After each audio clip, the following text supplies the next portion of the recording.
Everyone, welcome back to my channel. I'm Dr. Greg Jones, naturopathic physician and founder of Innovative Wellness Center here in Phoenix, Arizona. So if you care about longevity, mobility, or performance, you need muscle, not just for looking good, but for aging well, staying strong, and avoiding the dangers of sarcopenia. But the old school methods of building muscle, like anabolic steroids and harsh performance enhancers, come with serious risks. So today you'll learn a safer, more advanced strategy using peptides, compounds that speak your body's language and work with your physiology, not against it. So here's what we're going to cover in today's video: why muscle matters for aging and longevity, and the risk of muscle loss, why traditional muscle building drugs fall short. We'll talk about the new science of peptide-based muscle optimization. We'll also talk about the key peptides I use in clinical practice and how they work. So let's dive in. So let's start with the real cost of muscle loss.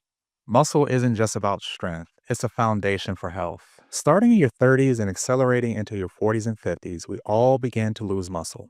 This process is called sarcopenia, and it's happening whether you notice it or not.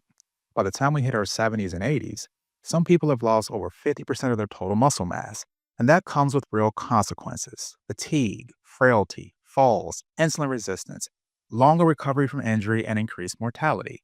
And this happens regardless of diet or exercise. So sarcopenia is hardwired into aging, and it's something we must actively address if we want to maintain function, independence, and health span. So why do traditional muscle builders come at a cost? So for decades, the go-to muscle enhancing tools have been anabolic steroids and performance enhancing drugs. They're relatively easy to access, but they come with a long list of side effects: cardiovascular risks like high blood pressure and heart attacks, endocrine issues like infertility, gynecomastia, and masculinization in women, not to mention liver toxicity, kidney damage, aggression, and tendon injuries. And I hear the same frustrations over and over in my clinic. I'm not recovering fast enough. I'm not gaining strength the way I used to. My trainer told me this was the next step, but the risks just aren't worth it. And there's a better way. So what if we can build muscle smarter? Let's talk about the peptide strategy. Instead of throwing fuel on the fire, what if we optimize the entire system? That's where peptide therapy shines. These short chains of amino acids act like signaling molecules, turning on your body's natural processes to support muscle growth, recovery, and performance.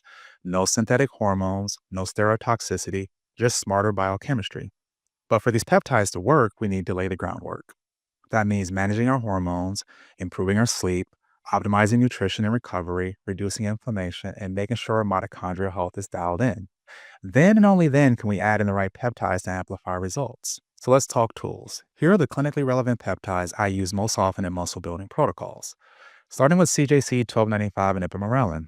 This combo stimulates your own growth hormone and IGF-1 production, which improves muscle mass, fat loss, deep sleep, and recovery. It's like pressing an optimize button on your endocrine system. Used at night or around workouts, it supports muscle tissue repair and lean mass development without the side effects of exogenous growth hormone. Next is Ipamorelin, also known as MK677. This oral growth hormone secretagogue mimics ghrelin to stimulate growth hormone production. It's easy to take, increases appetite, and has a longer half-life, but it can raise cortisol and insulin resistance in older adults, so it's not for everyone. Still, it's a powerful tool in the right context. Next is BPC 157. Think of this one as the repair peptide. It's great for tendon, ligament, and muscle healing. It also enhances growth hormone receptor expression, reduces inflammation, and also, taken orally, can support gut health. I use it often in patients recovering from injury or pushing hard in the gym. Next on my list is PEG-MGF.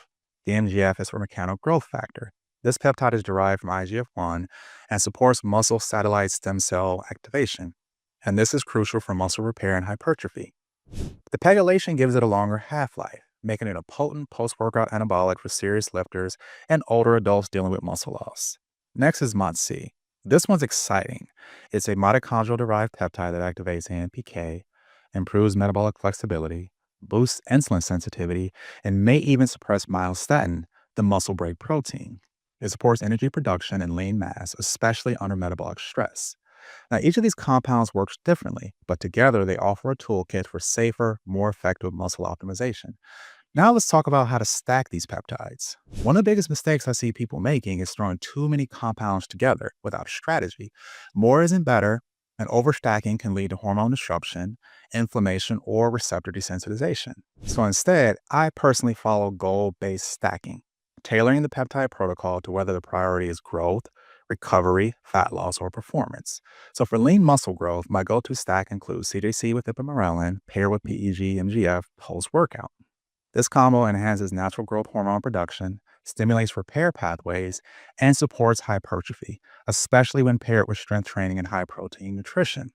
And for patients who tolerate it well, I may also add in a butamorin for additional growth hormone support. But in these cases, I'll monitor insulin sensitivity really closely.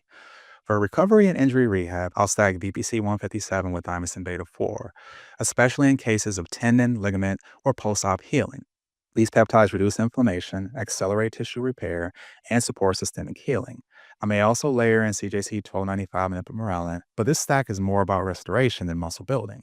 For metabolic support and body recomp, this is when I'll add in MOTS-C, typically 2 to 3 times a week, alongside CJC 1295 and ipamorelin, and lifestyle interventions like fasting or AMPK activating exercise like HIIT.